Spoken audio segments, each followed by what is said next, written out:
शिरीष अपने ऑफिस में बैठा है। वो कुछ फाइल्स देख रहा है। फिर शिरीष एक फोन करता है।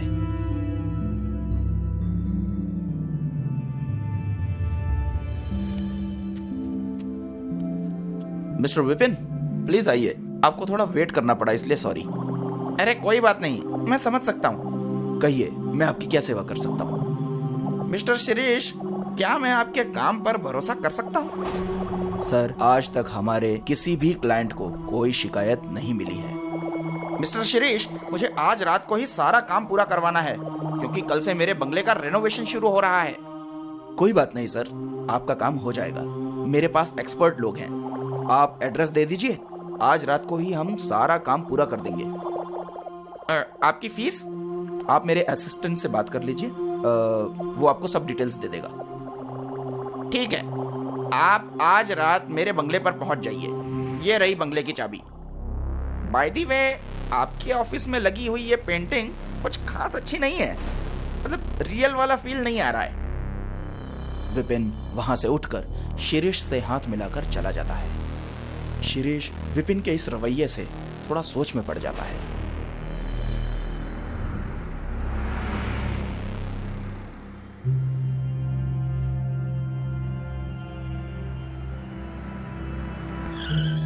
सब ध्यान से सुनो। सबसे पहले टॉप फ्लोर के बेडरूम से शुरू करना है। अब एक एक बेडरूम में काम शुरू कर दो।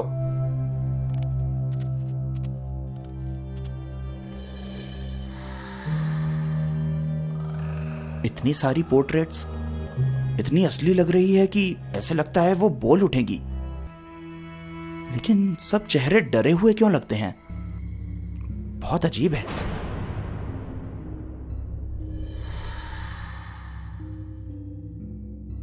रामलाल, अरे रामलाल कहां है यार? बहुत अच्छा काम किया है।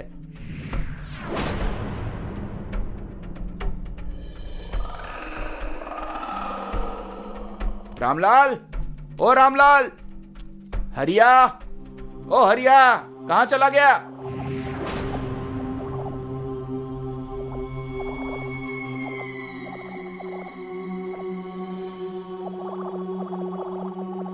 ये क्या हो रहा है? रामलाल, हरिया, बालू, अरे कहां हो तुम सब?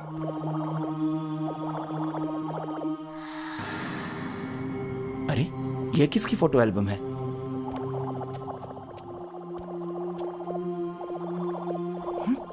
ये तो मेरे कामगार लोगों की फोटो है।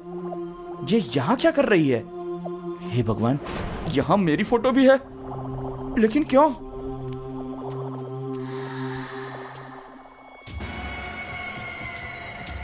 मिस्टर विपिन, आप? हाँ मैं, लेकिन मैं कोई विपिन नहीं हूं। तो आप कौन हैं? और मेरे लोग कहां हैं? मैंने सबको खत्म करके उनके पोर्ट्रेट बना दिए हैं। लेकिन आपने ऐसा क्यों किया? क्योंकि बचपन में मुझे पेंटिंग बनाने का शौक था, मगर मेरी पेंटिंग्स का लोगों ने हमेशा मजाक ही बनाया। मैं जब कॉलेज गया तब एक लड़की पर मेरा दिल आ गया। मैंने उसकी एक बढ़िया पोर्ट्रेट पेंटिंग बनाई और उसे प्रपोज किया, मगर उसने मुझे ठुकरा दिया और मेरी पेंटिंग फेंक दी। ये देखकर कॉलेज के सभी लोगों ने मेरा मजाक उड़ाया।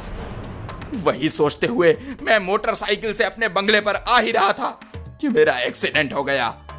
मैं तड़पता रहा और मरते हुए यही सोचता रहा कि मैं ऐसी पेंटिंग्स बनाऊंगा कि लोग दंग रह जाएंगे। और फिर उस दिन से वो पिशाच बन गया और लोगों को मारकर उनके असली सर पेंटिंग में लगाने लगा। अब मैं जो चाहे कर सकता हूं। अब तुम्हारा नंबर है। नहीं नहीं, कोई मुझे बचाओ!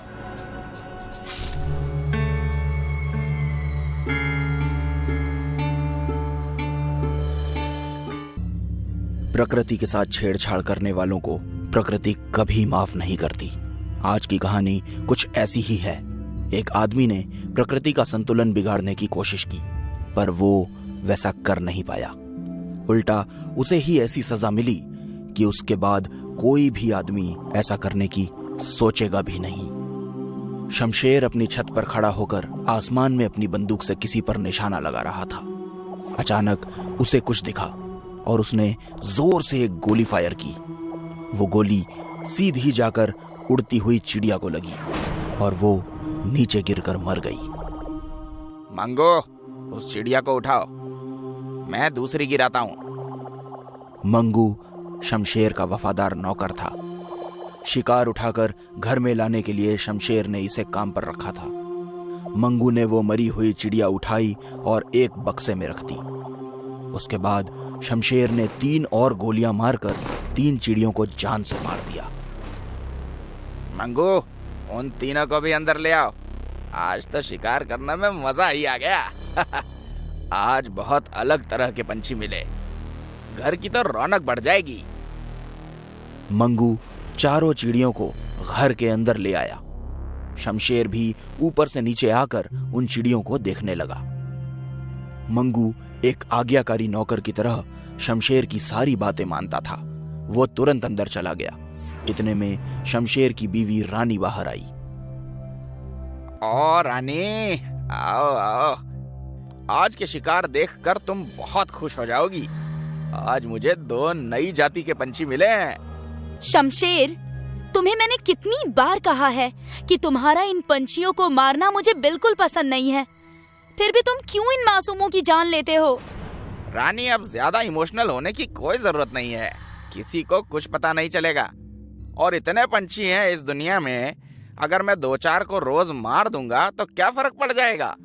फर्क पड़ता है, उनमें भी जान होती है। वो भी हमारी तरह सांस लेते हैं, खाते हैं, पीते हैं, पर तुम ये सब नहीं समझोगे। देखो, अब तुम कुछ ज्यादा ही कर रही हो। मैं कुछ गलत नहीं कर रहा। और एक बात कान खोल के सुन लो, ये पंछी बेचने के धंधे की वजह से ही हम इतनी दौलत कमा पाए हैं, वरना आज भी गरीबी में सड़ रहे होते हम। तुम्हें समझाना बेकार है, क्योंकि पैसों की लालच ने तुम्हें अंधा कर दिया है। मुझे तुमसे इस बारे में कोई बात नहीं करनी, पर याद रखना, इसका अंजाम अच्छा नहीं होगा। एक दिन सब भुगतना होगा तुम्हें। मैं किसी से नहीं डरता और कोई मेरा कुछ बुरा नहीं कर सकता। बस तुम अपना मुंह बंद रखो। रानी गुस्से में वहां से चली गई और मंगू वहां आ गया। क्या हुआ? चिड़िया को रख दिया? जी मालिक। ठीक है, कल और नए पंछी मारेंगे और ज्यादा मारेंगे। देखता हूँ कौन रोकता है मुझे। अगले दिन सुबह शमशेर फिर पंछियों को मारने निकल पड़ा। इस वक्त पंछी खाना ढूंढने के लिए अपने पेड़ों से बाहर निकलते हैं। हमें उसी वक्त उन्हें मारना है। अब जा, नीचे खड़ा रहे। मैं ऊपर जाकर एक को नीचे गिराता हूँ। तुम ध्यान रखना कि कौन सा पंछी कहाँ गिर रहा है। मंगू। जी मालिक। शमशेर ने छत पर जाकर पंछियों को मारना शुरू किया। जैसे जैसे वो पंछियों को मारता, मंगू उन्हें उठाकर बक्से में रख देता था। ये सब रानी नीचे खड़ी होकर देख रही थी। उसे ये बिल्कुल पसंद नहीं आ रहा था। कुछ देर बाद शमशेर रुका। आज उसने पूरे 10 पंछी मारे थे, इसलिए वो बहुत खुश था। वाह मंगू वाह, आज तो कमाल ही हो गया। पूरे 10 पंछी मारे आज। मालिक, क्या इन्हें अंदर रख दूं? हाँ, रख दे, अच्छे से रखना। जी मालिक। मंगू उन पंछियों को लेकर अंदर चला गया। इतने में शमशेर को किसी का फोन आया। हेलो। हाँ बोलिए सर। बहुत दिन हो गए, तुमने नया माल नहीं भेजा। धंधा बंद कर दिया क्या? अरे नहीं सर, कैसी बात करते हैं? हाँ? आज ही नया माल इकट्ठा किया है। आप आकर देखिए और जो पसंद हो ले जाइए। ठीक है, आज शाम को आता हूँ, माल तैयार रखना। जी जी सर, आइए आइए। शमशेर ने जल्दी से फोन कट कर दिया। मंगू, ओ मंगू, अरे इधर आ, इधर जल्दी इधर आ। मंगू भागता हुआ आया। जी मालिक। सुन, आज शाम को नील सर इन पंछियों को देखने आ रहे हैं। अगर इन्हें पसंद आ गए तो मजा आ जाएगा। सबको अच्छी तरह से सजा के रखा है ना? हाँ मालिक। बहुत अच्छे। शाम को नील पंछियों का सौदा करने आया। शमशेर उसे उस रूम में ले गया जहां वो पंछियों को रखता था। पर जैसे ही वो रूम में गए, शमशेर की आंखें घूम गई। वो डर गया क्योंकि अंदर एक भी पंछी नहीं था। ये क्या मजाक है शमशेर? नहीं सर, मजाक नहीं है, सारे पंछी तो यहीं थे। शमशेर को बहुत गुस्सा आया। मंगो, ये मंगो! शमशेर, मुझे ये हरकत बिल्कुल पसंद नहीं आई। मैं जा रहा हूँ, आगे से मुझे कोई फोन मत करना। नील वहां से गुस्सा होकर चला गया। कहाँ गए सारे पंछी? मुझे सच में नहीं पता सर, मैंने कुछ नहीं किया। क्या बात है, लगता है सारे पंछी उसने खरीद लिए। ज्यादा होशियारी मत करो, सारे पंछी किसी ने चुरा लिए हैं और मुझे पक्का यकीन है कि ये तुमने ही किया है। बकवास मत करो, मैं भला ये मरे हुए पंछी क्यों लूंगी? मुझे इसके बारे में कुछ नहीं पता। किसी को कुछ पता नहीं था कि सारे पंछी कहाँ गए या फिर कौन ले गया। रात हो गई, शमशेर और उसकी बीवी सोने चले गए, पर अचानक शमशेर को पंछियों की आवाजें आने लगी। उसने खिड़की खोलकर देखा तो बाहर एक भी पंछी नहीं था। क्या हुआ? मुझे ढेर सारे पंछियों की आवाज आ रही है। मुझे कोई आवाज नहीं आ रही है। तुम्हें तो हर वक्त वही बात सूझती है, सो जाओ। शमशेर को अब भी आवाज आ रही थी। धीरे धीरे वो आवाजें बढ़ने लगी, आवाज चीख में तब्दील होने लगी। शमशेर उन सब चीजों को नजरअंदाज करके बेड पर सो गया। जैसे ही वो सोया, उसे अपने कमरे में ढेर सारे पंछी उड़ते हुए दिखने लगे। इस बार वो पंछी रानी को भी दिख रहे थे। दोनों डर गए क्योंकि उन सारे पंछियों से खून टपक रहा था। ये सारे पंछी तो वही हैं जिन्हें तुमने मारा था। ये सब यहाँ कैसे आ गए? मुझे भी कुछ समझ नहीं आ रहा है। उड़ते हुए पंछियों में से एक पंछी आकर शमशेर की छाती पर बैठ गया। शमशेर को उसका वजन इतना महसूस हो रहा था कि वो हिल भी नहीं पाया। उस एक चिड़िया का वजन एक हाथी के बराबर लग रहा था। कुछ देर बाद सारी चिड़िया आकर उसके शरीर पर बैठकर अपनी चोंच उसे मारने लगी। रानी दूर जाकर ये सब देख रही थी। थोड़ी देर बाद उस वजन की वजह से शमशेर की मौत हो गई। शमशेर के मरने के बाद सारी चिड़ियों ने वहीं पर अपना दम तोड़ दिया। रानी को सारी बात समझ में आ गई। उसने मंगू की मदद से सारी चिड़ियों को गार्डन में दफन कर दिया। उसके बाद किसी ने वहां पर पंछियों का शिकार नहीं किया। मिस्टर शर्मा के घर बेटी की बारात आई हुई थी। वे उसका स्वागत करने में व्यस्त थे। तभी उनके पूरे घर में अफरा तफरी मच गई। मिसेस शर्मा चिल्लाते हुए वहां आई और मिस्टर शर्मा का हाथ पकड़कर उन्हें अपने साथ कहीं ले जाने लगी। उनका ये रवैया देखकर सभी हैरान थे। दुल्हा भी उनके पीछे पीछे सच्चाई जानने के लिए गया तो उस कमरे में पहुंचकर उसके होश उड़ गए। पूरे कमरे में खून फैला हुआ था और उसकी होने वाली दुल्हन मृतावस्था में पड़ी थी। उसका पूरा शरीर जगह जगह से कटा हुआ था। पूरी ज्वेलरी, सामान सब कुछ बिखरा हुआ था और वहां से शादी का लाल लहंगा गायब हो चुका था। कोई पुलिस को बुलाओ, ये क्या हो गया मेरी बेटी के साथ? कहते हुए वो जोरों से रोने लगी। इंस्पेक्टर ने जब वहां आकर देखा तो वह खुद भी बहुत हैरान थे। लाश की हालत इतनी ज्यादा खराब थी कि यदि वो घर पर नहीं होती तो पहचानना मुश्किल होता। ये सब क्या हो रहा है? कुछ समझ में नहीं आ रहा है। शहर में इस तरह का ये चौथा केस है। दुल्हन का इतना बेरहमी से खून कर दिया गया और सारी ज्वेलरी वहीं पर पड़ी हुई है, मगर लहंगा गायब है। कौन हो सकता है इन सब के पीछे? दूसरी तरफ मीरा आज बहुत खुश थी।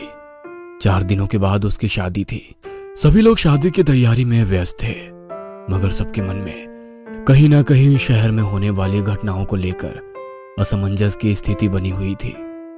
क्यों ना हम लोग कहीं और जाकर शादी करें? मैं अपनी बेटी की जिंदगी के साथ कोई रिस्क नहीं ले सकती हूँ। यहाँ पर सब कुछ बुकिंग हो चुकी है। कहीं और जाकर नए सिरे से सब कुछ बुक करना होगा और दोबारा शादी की सारी तैयारी करना लगभग नामुमकिन सा है। हम लोग शादी यहीं पर करेंगे और मीरा की सुरक्षा की विशेष व्यवस्था कर लेंगे। कोई चोर हो तो उससे रक्षा की जा सकती है, मगर आत्मा से कैसे आप मेरी बेटी को बचाओगे? तुम भी दूसरे लोगों की तरह बेवकूफों जैसी बातें कर रही हो। ये आत्मा वगैरह कुछ नहीं होता, लोगों का फैलाया हुआ भ्रम है। दोनों बातें कर ही रहे थे कि तभी मीरा वहां पर आ गई और अपनी शादी का लहंगा उन दोनों को दिखाने लगी। माँ, देखो ये लहंगा कितना सुंदर है। बुटीक वाले ने इस पर कितना सुंदर जरदोसी का वर्क किया है। सच में बहुत सुंदर है। शादी वाले दिन जब तू इसे पहनेगी तो एकदम राजकुमारी सी लगेगी। कहते हुए उन्होंने आगे बढ़कर अपनी बेटी को गले लगा लिया, मगर उनके मन में कहीं ना कहीं संशय जरूर था। वे अपने पिता की ओर देखते हुए इशारे में उन्हें अपना निर्णय बदलने के लिए कह रही थी। आंखों ही आंखों में उसे शांत रहने के लिए कहा, बेटा, एक बार इस लहंगे को पहन कर देख लो। कोई फिटिंग की प्रॉब्लम होगी तो अभी 4 दिन का समय है, सब कुछ अच्छे से ठीक हो जाएगा। हाँ पापा, वो तो मैंने सोचा ही नहीं। एक बार ट्राई करके आ जाती हूँ। कहते हुए मीरा अपने कमरे में गई और अपना शादी का लहंगा पहनकर कांच में खुद को निहारी रही थी कि उसे कांच में किसी और की परछाई नजर आने लगी। उसने चौंक कर पीछे देखा तो वहां पर कोई नहीं था। उसे लगा कि वो उसके मन का भ्रम होगा। वह लहंगा पहनकर अपनी मम्मी पापा को दिखाने के लिए हॉल में चली गई। कमरे में खिड़की के पास लगी हुई विंड चाइम जमीन पर गिर गई और कमरे की लाइट्स अपने आप बंद चालू हो रही थी। देर रात जब मीरा खिड़की के पास बैठी अपने होने वाले पति से फोन पर बातें कर रही थी, तभी उसे ऐसा महसूस हुआ कि उसके पीठ पर कुछ गर्म हवाएं आ रही है, जैसे कोई तेजी से उसके पीछे सांस ले रहा हो। बाहर सर्दी का मौसम है और खुली हुई खिड़की। ऐसे में पीठ पर गर्म हवा महसूस होते ही वो मुस्कुराते हुए बोली, मुकुंद के बच्चे, चुपचाप मेरी बातें सुनता है। रुक, तुझे अभी बताती हूँ मैं। कहते हुए वो अपने भाई को मारने के लिए पलटी तो पीछे कोई नहीं था। वो कमरे में उसे ढूंढने लगी, मगर कमरे में कोई नहीं था। वो बेफिक्र होकर दोबारा मोबाइल पर बात करने लगी। दूसरे दिन मीरा की हल्दी की रस्म थी। उसकी सहेलियां और दूसरे रिश्तेदार उसके साथ मस्ती मजाक करते हुए उसे हल्दी लगा रहे थे। तभी उसके पूरे शरीर पर तेज खुजली होने लगी और हल्दी का कलर पूरा काला हो गया था। अरे ये कैसा अपशगुन हो गया है, हल्दी पूरी काली हो गई है। अब क्या होगा? ऐसे शुभ मौके पर ये सब क्यों हुआ है? अरे आंटी, आप बेकार ही परेशान हो रही हैं। आजकल सब कुछ केमिकल वाला होता है। हो सकता है हल्दी में कोई केमिकल मिला हो, इस कारण हल्दी का रंग काला हो गया हो। मीरा, तू जल्दी से उठकर नहा ले ताकि तेरी स्किन पर कोई साइड इफेक्ट ना हो। अपनी सहेली के कहने पर मीरा तुरंत नहाने के लिए चली गई, मगर वो इस बात से अनजान थी कि बाथरूम में लगे हुए बड़े से मिरर में से एक साया उसे देख रहा है। वो नहा ही रही थी कि शावर में से पानी की जगह खून आना शुरू हो गया। पूरा बाथरूम लाल हो गया। वह आधी सी नहाकर बाथरूम से बाहर आ गई। उसे समझ नहीं आ रहा था कि उसके साथ ये सब क्या हो रहा है, क्योंकि इतना सब कुछ वहम नहीं हो सकता। अब उसके मन में भी भय पैदा हो गया कि कहीं ऐसा ना हो कि उसके शादी वाली रात उसकी भी मौत हो जाए। डर के कारण वो कमरे के एक कोने में बैठी थर थर कांप रही थी। तभी उसके पापा वहां आए। वह तुरंत उनके गले लगकर रोने लगी और उन्हें अपने मन की बात बता दी। अरे ये सब तुम्हारे मन का वहम होगा। हल्दी के ऊपर साबुन लगाते हैं तो उसका रंग लाल हो जाता है, पता है ना। हो सकता है तुमने हल्दी छुड़ाने के लिए साबुन लगाया होगा, वही लाल पानी पूरे बाथरूम में फैल गया और तुम बेकार ही डर गई। अरे कल तुम्हारी शादी है और मैं नहीं चाहता कि मेरी बेटी अपनी शादी में यूं डरी डरी से घूमे। चलो अब जल्दी से मुस्कुरा दो। कहते हुए उन्होंने उसे गुदगुदी कर दी। वो भी खिलखिलाती हुई हंसकर अपने पापा के गले लग गई। आधी रात को जब वो सो रही थी तो उसे बिस्तर में काफी ठंड होने का एहसास होने लगा। ऐसा लगा वो बर्फ की सिल्ली पर लेटी हुई है। वह ठंड से कांप उठी। उसके पास ही उसकी माँ सो रही थी। वो भी उसके इस तरह उठने से तुरंत उठकर बैठ गई। क्या हुआ तुझे? क्यों परेशान दिख रही है? माँ माँ माँ वो मीरा उन्हें सब कुछ बताना चाहती थी, मगर उसके मुंह से शब्द नहीं निकल पा रहे थे। उसकी माँ को लगा शायद कल शादी है, इसीलिए घबरा रही होगी। उन्होंने उसे पकड़कर अपने गले लगा लिया, मगर मीरा पूरी तरह से ठंडी पड़ी हुई थी। उसे समझ में नहीं आया कि ऐसा क्यों हुआ, मगर वे अपनी बेटी को हर हाल में कल सुरक्षित रखना चाहती थी। उन्होंने तुरंत अपने भाई को फोन कर गांव से अपने गुरुजी को लाने के लिए कह दिया था। पूरे घर में मेहमानों की धूम मची हुई थी। सभी लोग बारात के आने का इंतजार कर रहे थे, मगर मीरा की मां के मन में बहुत डर था। मीरा भी डरते हुए तैयार होने लगी। तभी उसके कमरे में लाइट बंद चालू होने लगी और कांच में से एक साया उभर कर बाहर आया और उसे देखकर मीरा की चीख निकल गई। ये शादी मत करो, मना कर दो, बारात वापस भेज दो। कौन हो तुम और ये क्यों कर रही हो? शादी के बाद जिंदगी बर्बाद हो जाती है, जीवन में कुछ भी नहीं बचता। मेरी मानो, शादी मत करो। किसने कहा शादी के बाद जिंदगी खराब हो जाती है? मैं क्यों तुम्हारे कहने पर शादी नहीं करूं? मैं तो शादी जरूर करूंगी। यदि तुम्हें शादी करनी ही है तो मैं तुम्हें जिंदा नहीं छोड़ूंगी, तुम्हें मरना होगा। शादी करने के बाद मरने से अच्छा है कि तुम अभी मर जाओ। कहते हुए वो अपने बड़े नाखूनों से मीरा के ऊपर वार करने ही वाली थी कि तभी गुरुजी वहां आ गए। रुक जा, मुझे पता था कि तू यहाँ जरूर आएगी। तू मीरा को नहीं मार सकती है। मैं मीरा को मार नहीं रही हूँ, बचा रही हूँ। शादी के बाद ससुराल वाले बहू को जिंदा जला देते हैं। मुझे भी उन्होंने तड़पा तड़पा कर मारा था। मैं नहीं चाहती कि अब कोई और लड़की इस तरह तड़प कर मरे। बेटा, दुनिया में बहुत तरह के लोग होते हैं, सब एक जैसे नहीं होते। यदि शादी में तुम्हारा एक्सपीरियंस खराब है तो इसका मतलब ये तो नहीं कि तुम किसी और की शादी नहीं होने दोगी। शादी होना दो लोगों का मिलन इस प्रकृति को चलाने के लिए अनिवार्य है। तुम उस नियम को नहीं बदल सकती हो। बदलेगा, हर नियम बदलेगा। मैं किसी की भी शादी नहीं होने दूंगी। मुझे अब इस लाल लहंगे से डर लगने लगा है। तुम्हें अब इससे डरने की जरूरत नहीं होगी। तुम्हारे गुनहगारों को सजा हम दिलाएंगे और तुम्हारी मुक्ति भी होगी।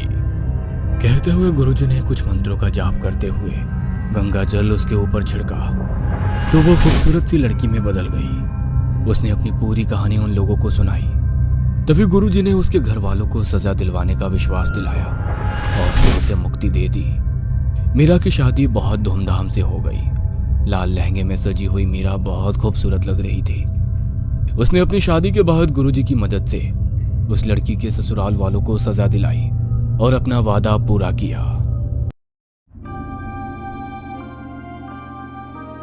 ये कहानी है अक्षय की, जो अभी थोड़े समय पहले ही इंडियन आर्मी में ज्वाइन हुआ था और वो अपनी पोस्टिंग के बाद पहली बार घर जा रहा था। उसके साथ आर्मी के और भी जवान थे और वो छुट्टियों के लिए सब अपने घर जा रहे थे। अक्षय आज बहुत खुश था, लेकिन उसे क्या मालूम था कि आज उसके साथ कुछ ऐसा होने वाला है जिसके बारे में उसने कभी सोचा भी नहीं था। अक्षय ट्रेन में अपने सभी सामान के साथ चढ़ गया और अपनी सीट पर जाकर बैठ गया। तभी उसके बराबर वाली सीट पर सेना का एक जवान एक व्यक्ति का सामान रखकर गया और जैसे कि सीट पर कोई बैठा हो उनको सैल्यूट करके चला गया। अक्षय के लिए यह बहुत ही अटपटा सा था। उसे कुछ समझ नहीं आया, लेकिन उसकी किसी से पूछने की हिम्मत नहीं हुई और वो सोच में था कि इन्होंने आखिर ऐसा क्यों किया। लेकिन उसकी खुशी और मौसम ने उसका ध्यान इस बात से हटा दिया।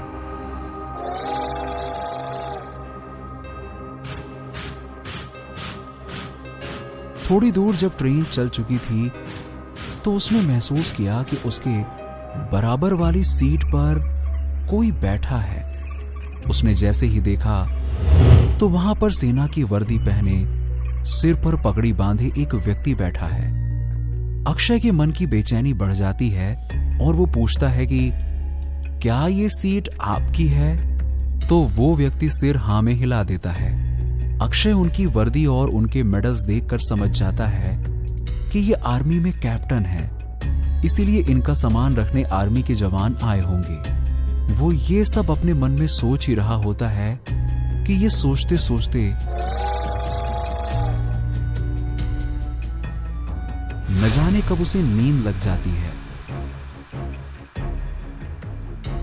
जब वो सुबह उठता है तो देखता है कि वो आदमी फिर से वहां पर नहीं है, लेकिन सामान अब भी है। उसके मन में सवालों का बवंडर उठ रहा था कि इतने में ही स्टेशन आ जाता है, इतने में फिर से सेना के जवान आते हैं और खाली सीट को सैल्यूट करके सामान उठाने लग जाते हैं। अब अक्षय से रुका नहीं जाता और वो पूछता है कि यहां जो बैठे थे वो कहां गए? सभी जवान जो कि सामान लेने आए थे वो उनको चौकन्नी नजरों से देखते हैं और फिर से सामान उठाने लग जाते हैं। अक्षय भी अपना सामान जल्दी से उठाकर उनके पीछे पीछे ट्रेन से उतर जाता है और कहता है, आपने बताया नहीं, प्लीज बताइए ना वो कहां गए? तभी एक जवान पीछे मुड़ता है और कहता है, तुम सेना में हो और तुम्हें इनके बारे में नहीं पता? अक्षय को थोड़ा अजीब लगता है लेकिन वो ना में सर हिला देता है। उसकी उत्सुकता को देखते हुए उनमें से एक जवान रुक जाता है और कहता है कि ये बाबा हरभजन सिंह जी का सामान है। अक्षय ने पूछा कि वो कहां गए, तो उन्होंने कहा कि वो शहीद हो चुके हैं। अक्षय ने उनकी तरफ देखा और कहा, आप ये सब क्या कह रहे हैं? वो तो मेरे बराबर में बैठे हुए थे, मैंने देखा है। तभी वो जवान मुस्कुराया और बोला, हाँ तुमने देखा होगा। अक्षय को अब कुछ समझ नहीं आ रहा था कि ये चक्कर क्या है। अक्षय बोला, अभी तो आपने कहा कि वो शहीद हो चुके हैं और अभी आप कह रहे हैं कि हाँ देखा होगा।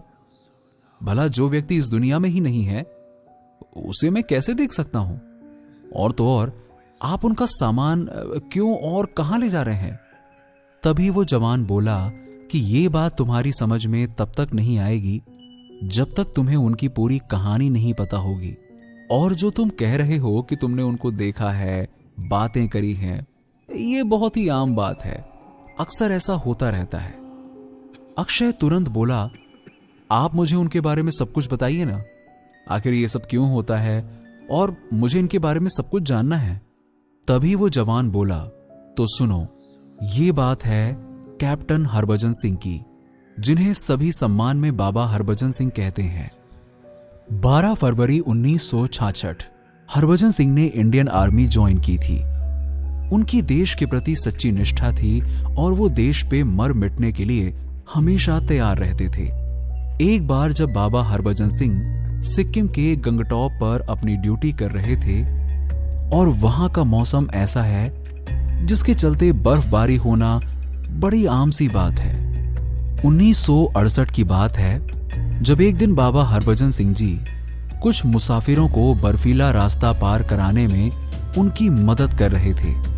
एक तो रास्ता काफी मुश्किल था और साथ ही बहुत तेज बर्फबारी हो रही थी। इसी बीच अचानक से बाबा हरभजन सिंह का पैर फिसल गया और वो कई हजार फीट नीचे नदी में जा गिरे। बर्फबारी बहुत तेज थी और नदी का बहाव भी काफी तेज था, जिस कारण कोई भी उनकी मदद करने के लिए नीचे नहीं जा सका। लेकिन इंडियन आर्मी ने बाबा हरभजन सिंह जी की तलाश कई दिन तक जारी रखी। लेकिन जब इंडियन आर्मी के सर्च ऑपरेशन में वो नहीं मिले तो सेना ने ये सोचा कि यहां की मुश्किलों से डरकर वो सेना छोड़कर भाग गए हैं।